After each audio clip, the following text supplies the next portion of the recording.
Hello, welcome to People of Power episode 6. Today we're going to be meeting Adrianne, CEO of Onyx Gold. You know, we're just going to explore a little bit about her journey, how some of her hopes have kind of come to the final picture. Stay tuned. Hello there, welcome to episode 6 of People of Power. Today my guest is Adrianne. Welcome, Adrianne. Hello. It is so amazing to be here with you today for many reasons, but I'm just going to explain in brief. Adrianne is the one responsible for all of this. And, you know, Adrianne is just a story of hope. She's inspirational. And I just can't wait for you to just hear a little bit about her journey. I'd like you to share, subscribe, like, and pass on to anybody who you know who's going to really, really gravitate towards this young lady's journey. So, Adrianne, it's so... You know I love you, right? And I love your studio.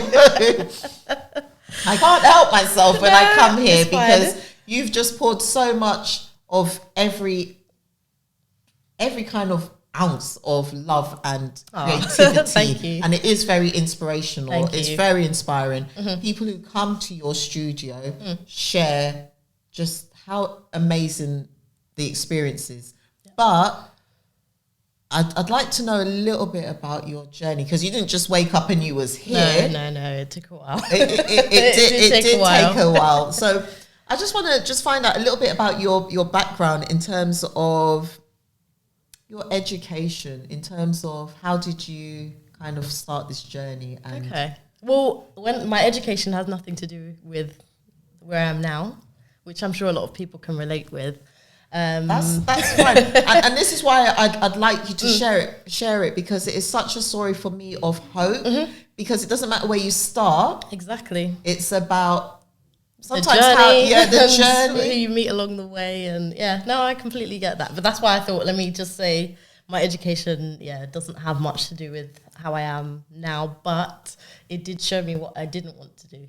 Well, that is the point, because it's so hopeful, because you know, there's students who are in education right now and they're doing things and they're like, this isn't really what I completely So tell me a little bit about that. your journey. Well, when I was little, I actually wanted to be an animator. Oh, wow. It's weird because I haven't really followed through with that, but I really wanted to be an animator because I was really interested in art, and then that developed into photography. And then I remember when I was in, I think it was year 10, I just remember seeing a Pulitzer Prize book of photography, and it just had like outstanding pictures, and I just thought, and it wasn't like so much about actual photography, it was just about capturing meaningful moments, because obviously people who win Pulitzer Prizes, you could be a writer, even like Kendrick Lamar won one for an album that he did. So it's just about creating pieces of art or pieces of work that's good. Just capturing that moment. Exactly. And what did the pictures kind of like, the pictures that you looked at? What was it in those pictures that maybe just was like that aha moment for you? As dark as it sounds, a lot of them were kind of final moments. Okay, that's not dark at all. To me, I just found that interesting because it could be this is just a random person, and you know, this picture has been captured of them. That explains a lot when we're going to talk about some other stuff. That's so... Because it's not just about the creativity, it's more about like the legacy that has, and it's actually given someone else a legacy, and you know, people wanted to find out more and relate to that person rather than just being a statistic. See, I just like that. That in itself is just kind of like, that's just shown me a part of you that I did not even think I was going to get on this interview. So from you deciding that you wanted to do photography, what was your next stepping stone? When I was in school, I was very into art. And then obviously, I liked photography and I loved film. So, you know, I thought, what can I do that's going to merge that? But you're very good. Oh, thank you. But yeah, I like photography and I like film. Doesn't mean that I'm good at it. No, but you know, you are. But no, I just wanted to do. I wanted to work on films because I thought I don't want to be in front of the camera, but I would like to be part of the production. And because I was really interested in arts, I thought set design was for me. That's what I thought. Oh, that sounds good. I love the theatre as well. So that's brilliant. So set design, that was where you was kind of aiming for. Is that right? Yeah. So that's what I did go to uni for. And what university did you? I went to Central St Martin's. Okay. So I went there, and then it was supposed to be set design, but they changed the name of the course and the structure of the course. It was performance design, which was good because it was more suited to what I wanted to do in terms of design for film and theatre and live performances.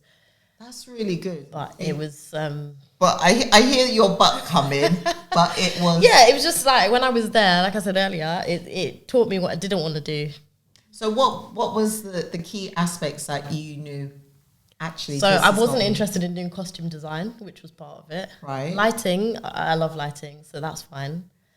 I wasn't interested in doing CAD and all of that, which is weird because obviously as a stage designer, you kind of I don't know what CAD is. It's what like architects and like jewelers use. Oh, okay. So it's very technical 2D, 3D drawings. Wow. And my mind's not technical. So for me, it wasn't something that I wanted to pursue. I wasn't really enjoying it. When I was there, the elements of the course that I enjoyed most was the writing. And when we got to work with the film students, so we did like a lot of art department stuff for some of the film students there. So it was just like being behind the scenes, doing still photography, all of that kind of stuff, and a lot of the writing. And that just really so that's made what I preferred. Yeah. So leading on from you're finding out what you prefer. Yeah. I'm sure there's a moment now you're on this course doing a degree on something that you've invested in, but you don't like the degree. I know what that feeling is when you're in something but you don't particularly like it. So what happened in terms of just packed it in. You left? Just left. Yeah. And it wasn't like me and my friend he's a photographer at the time as well. We just literally just used to just meet up in the day, just go take pictures. Wow. Especially because where we were based, we were near Liverpool Street, so we used to go to like some of the fashion shows that they had on there. So you wasn't even getting paid, but you was passionate. No, but I need to stress this because your gift makes a way for you, and the fact that you obviously connected to the fact that you want to take pictures, you're going to do photography, and that to me is just so beautiful because, like, where do you go from when you finish like something that's not for you, then you start exploring other avenues? Yeah. So how did the next part of your life kind of start? Well, I'll be honest, a lot of it has been on and off. So I always treated this stuff as a hobby, which is something I'm trying to unlearn now. Even at this stage, I'm still trying to unlearn it. Beautiful. We'll get there anyway. But that's the thing. So I always made sure that like I was always working. So when I was at uni, I was working somewhere else. Yeah. So I was working somewhere, not somewhere else. You worked in a jeweller's. Yeah, so I worked in jewellers. So from when I was 18, I worked in a jeweller's. Right. And then, I literally worked there on and off for 10 years. But everything happens for a reason, because when you was working in the jewellers, didn't that also give you a bit of an insight to like other creativities? Yep, definitely. And how did that feed your passion? Because I loved it, because you learn a lot more about the technical side of not just the aesthetics of how like a ring looks or how a watch looks, but you learn a lot of detail about how it's made, even down to the leather.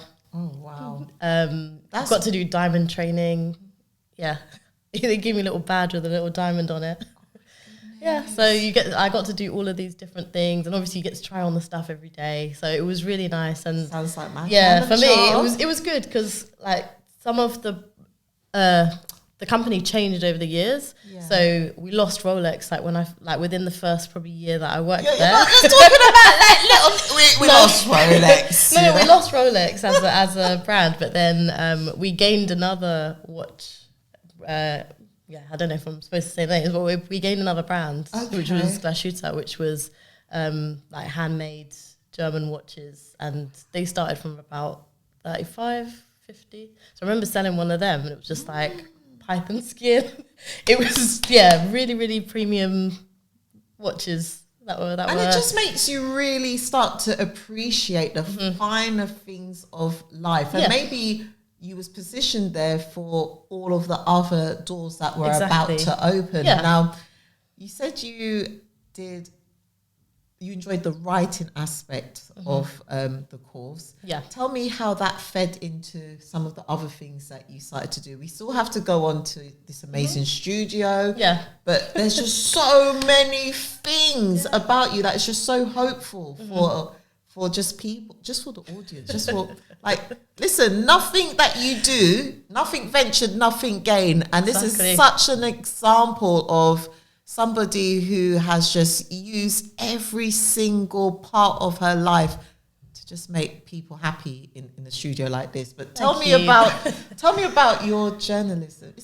Am I correct? I did a little bit of journalism. I think that's so amazing. So when I left uni, or no, was it just before? Around the time I was in second year, or supposed to be in second year,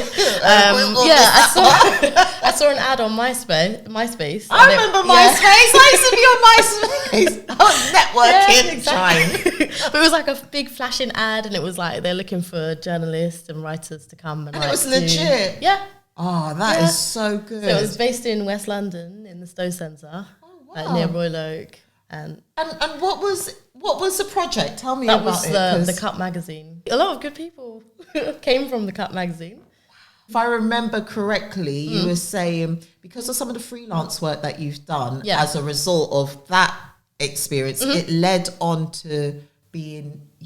You've done work at the Paralympics, is that right? Or am I jumping to? That was something different, but Like you, the reason why I just want to talk to you about all of the different areas that you've been in is because it's just like, no, I completely get it. You're somebody who just kind of like makes things happen. I don't think you realize that. No, after the fact, on reflection, I realize that because everything that I've done, has literally come full circle, or it's helped. If it hasn't helped me, it's helped someone. It's allowed me to help someone else. Oh, that's so amazing. No, seriously, that is so good. Not only have you, I know you're not calling names or dropping names, and I know you could, and even if you did, I wouldn't know most of them anyway. I'm just not great like that. It's only like people that really have inspired me or motivated me.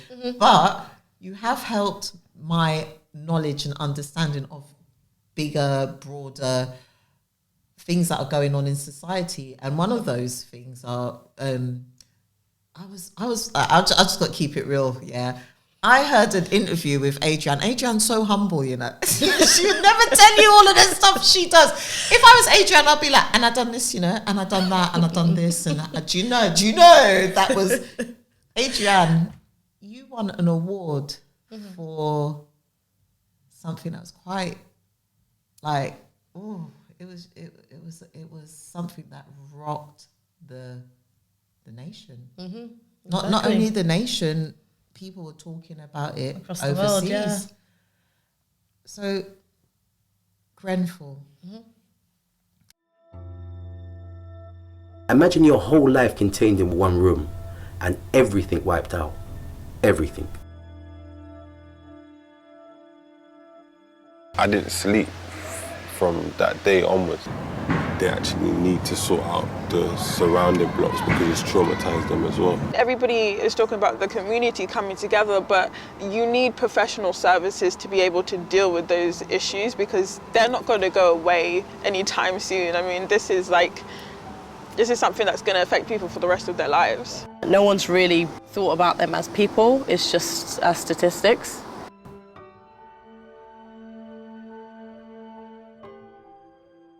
I'm just thinking about it, like it's just brought me down, like out of just respect for the disaster that's happened. Exactly. And this happened, and you done something, and as a result, rightly so, the work that you done got an award. Was it 1 or 2 awards? Just one. Just one award. Yeah, just one. But you was on 2 major programs. I was, yeah. The news. Was it ITV News and Channel 4 News? Yep. Tell me what happened.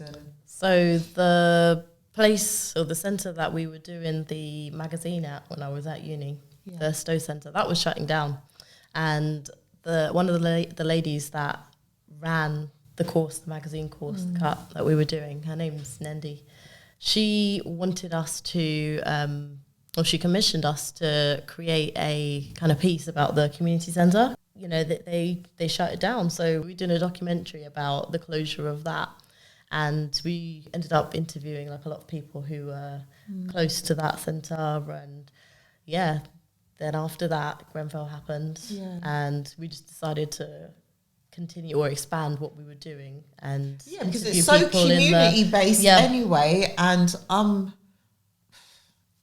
one of the things that just really motivates most people is community. So the fact that you was already doing that, and then Grenfell happened, and then you just carried on. I feel like sometimes those are God incident moments for you to even be brave and bold enough to capture definitely some of those raw emotions. So what made you just want to run with it? It was a difficult decision to make, because you always, for me, morally, I just think, is this wrong or right? But then I go back to, all of the things I've always wanted, like the reasons why I wanted to do stuff. And I think it's important to have things archived to get people's experiences. Can I just pause you on that? The fact that you ask yourself, is this morally right or wrong? You already knew that. You probably could just sense in the atmosphere. Yeah. Like, I need to be respectful in this. However, maybe if you didn't record some of the stuff you found, it wouldn't have been. I know a lot of people were moved, and for you to capture that, you have to be respectful. But I know you had opposition as well when you was filming. Is that right? There was a guy filming. Oh wow. But and how did you? It was a bit awkward because we weren't just shoving cameras in people's faces. We pre-organised who we would speak to, and the way we did it, we spoke to more people around the area first, and then after that, my aunt knows someone that lives there. So we got in touch with him, met up with his mother first, and then spoke to her. Just to see, how everything, if it would be okay. I think she was kind of vetting us out and just seeing if it was fine, which is, completely understandable. 100%. And then after that, we ended up meeting with him and speaking with him. He got us some of his cousins and friends who actually were there on the night trying they were helping out. So it was done kind of backwards in a sense where, we spoke to like a resident lost. But sometimes it's how things present themselves. So you've dealt with a very sensitive and very emotive topic that has brought up so many legal battles, ongoing issues that still needs to be resolved. But the fact that you was brave enough to question morally, is this right or wrong? Maybe if somebody didn't even do what you did, we would not even be able to really celebrate your bravery with, like, you know what, I need to do this, because some people at that time might not have been able to have done that, but you showed such, I think, integrity and such like depth of compassion, because I know when it happened, for me personally, because I run away from painful situations, I couldn't have faced that, and I know what I can and can't deal with, whereas that's important other to know people, as well. whereas other people would be like, I need to go and pay respect and go, because they're more in tune with that. But then just to hear that you won an award, I was just like, when I heard on the other interview that you won an award for that, I just felt, I think I started crying, you know. I was just so moved. I was just like, oh, that girl. Yeah. Because you're so humble. I'd be like, yeah, do you know what? I won an award, you know, but I really need to learn balance and just understand. Because it's well, from what we've done, a lot of people in the team built relationships with a lot of the residents. And through kind of the work that the team has done, we ended up getting 2 events in Parliament where we invited the MPs to hear them speak and meet face to face with them. So there's a lot of stuff that has happened off the back of that. Come on now, like if somebody ain't, that's not really great English, is it? Ain't. Sorry. Somebody. No, because I pulled myself up when I say that as well. God. I'm sorry, I don't know where that came from. That was for you then. No, because when people say that, I'm always like, oh, it's not right. But yeah, I've started saying it now, so. No, don't go down that slippery road, especially after. No, it is what it is. If it's going to come out, it's going to come out. Yeah. So that's one thing that just was like a eureka moment for me. The second thing I found out about you was the fact that you've just been involved in so many things, but I want to talk a little bit about Onyx Gold, this studio. Yeah. When I first came to this studio, you were the first person. Was I? Yeah. Oh. Just remember, there was hardly. It was just. I remember you was like just the backdrop, doing and then so much stuff, but it wasn't like this, but it was. I just felt like at home. Oh, I really did. I was just like, I want my birthday here. I want to do this here. I want to do that here. I've got so many ideas, and you were so accommodating. But then, I think what wheeled me in even more was like the decoration, the color scheme, and it was all linked into your brand. But what really got me is the meaning behind Onyx Gold. Can you just explain? It's so beautiful. So yeah, because of my years of experience with jewelry, I just thought it would be appropriate to link that into what I do next. Because even after I finished working in the shop, I still ended up in Hatton Garden doing photography for one of the stores up there. So for me, when I looked into the meaning of onyx, it was a healing stone, protective stone, and it's known for transforming negative energies. Wow. So I just thought that's really good, because for me that was something that's exactly negative. Well, we all need to learn that kind of skill. And so I thought that would be very, very good. Obviously it's black, and black is strong as well as a colour. And then gold, obviously gold represents value. That is it's also precious metal, so I just thought linking the two would be very appropriate, and I really liked it. And do you know what? There's power in names and what you name. I've had the name in my notes for like 3-4 years now. So it wasn't even. it wasn't like September came and I thought, what would I do? It was something that I've and it just kept popping back in my head. So there was definitely and when in that note it says all of the extra properties about onyx and gold. Right, you guys, look up onyx and gold and look at the properties, and then get your projects together, and this is where you need to be coming. Not only 100%, but not on my studio time, please. But you've also got celebrating Blackout. Bernardine Evaristo, her Girl, Woman, Other. To see so many different representations of black women, I think I've never seen that before. So she definitely is up there for a prominent black figure in the UK.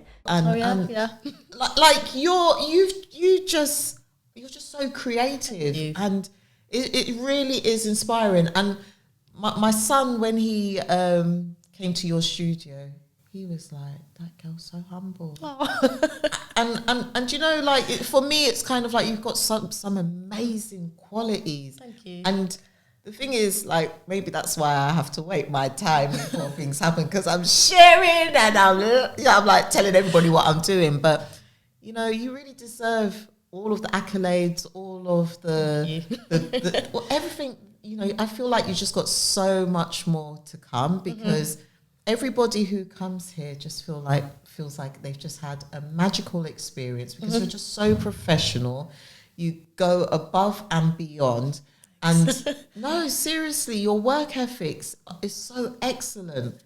And for me, it's just kind of like, it's just a given, you know. So I feel really honored to just kind of like listen to your journey, listen to some of the things that you've been involved in. And, you know, I really just wanted to just kind of like, just capture some of those nuggets. And what can we expect from you, like in the future? What kind of projects? Good question. I had a lot of ideas for the space when I opened up, but it's hard because obviously of lockdown. Yeah. Things have to have been pushed back, and you have to be very careful about what you can and can't do. Right. So my vision for this place was to create a creative hub almost, where people can come. If they want to book the space, they can do that. Yeah. People can come for like networking events. They can come for workshops. And then aside from that, obviously I film.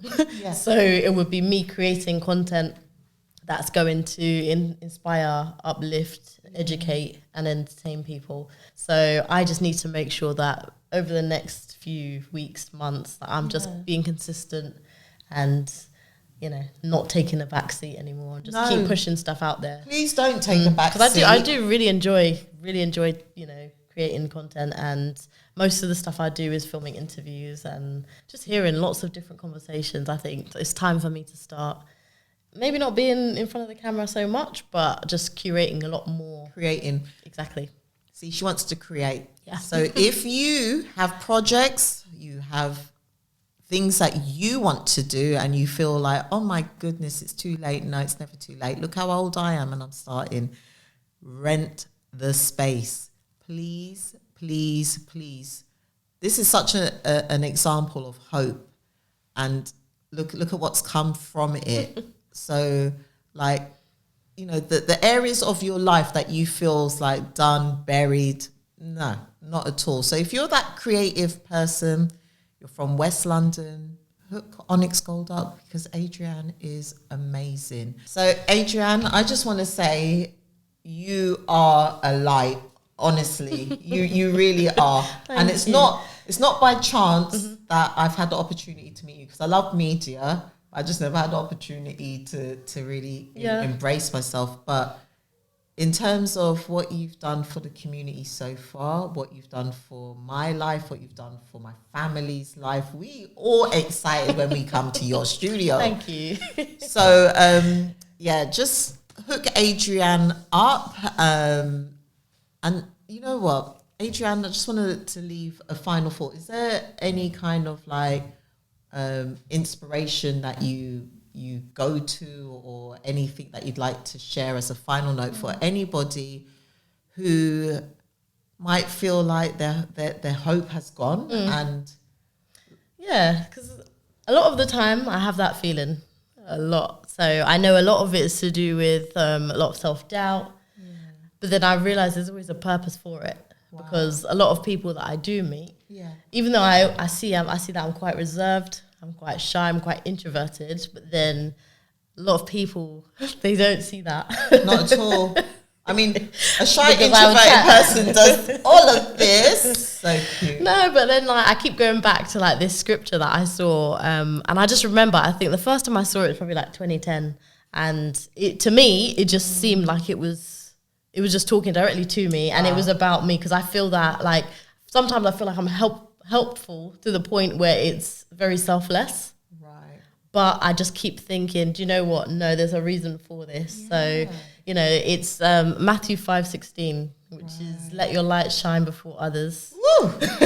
Exactly. Let your light shine shine before others, so they'll see your good deeds and glorify your Father in heaven. So to me, I just always found that very powerful. So sometimes, when you do feel like, why am I doing this? Or there's a reason for you doing that. I love that. And the A fact good that reason. you even shared that, I could go into a sermon and start preaching on that. But let your light shine, because, this is definitely God to just connect so many important platforms together. Yeah.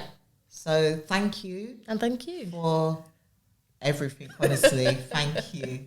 Thank you. Right. Our next People of Power podcast will be coming soon. And just stay tuned. Like, subscribe, share. And if this story has impacted you, inspired you, it might not be with media, it might be with another field that you feel like, it's buried, dry, bones, dead, gone, kaput. No. Nothing that you've been through is going to be a waste. Every single thing that you feel might have been a disappointment, God's going to just turn that into something that's just going to blow your mind. So stay tuned. And again, thanks. Exactly. Thank you.